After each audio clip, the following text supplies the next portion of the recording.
खिलाफ साइफर आया है, जिस साइफर के नतीजे में उसकी गवर्नमेंट गई है, उसी साइफर को बुनियाद बना के इमरान खान के खिलाफ मुकदमा चलाया गया।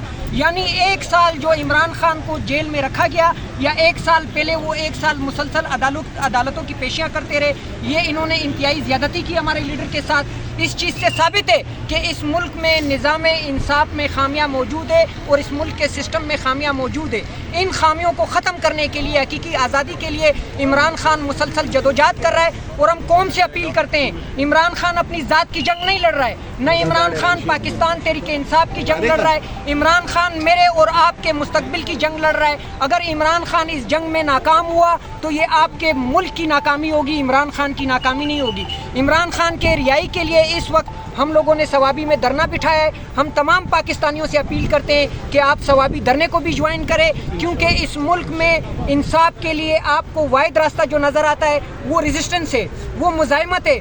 मुज़ाहिमत के अलावा आपको पाकिस्तान में कोई रिलीफ नहीं मिलना है। 8 तारीख को जिस मोहब्बत के वालाना अंदाज के साथ, जज्बात के साथ कौम ने कैदी नंबर 804 को वोट कास्ट किया, उस मैंडेट को जिस बोंडे तरीके से चुराया गया, उस मैंडेट को वापस लेने के लिए आपको उसी अंदाज में, उसी जज्बे के साथ निकलना होगा जिस तरह आपने 8 तारीख कैदी नंबर 804 के लिए अपना वोट कास्ट किया। वगरना इस मुल्क का मुस्तकबिल इंतहाई तारीख होगा। मेहरबानी, अल्लाह खुश।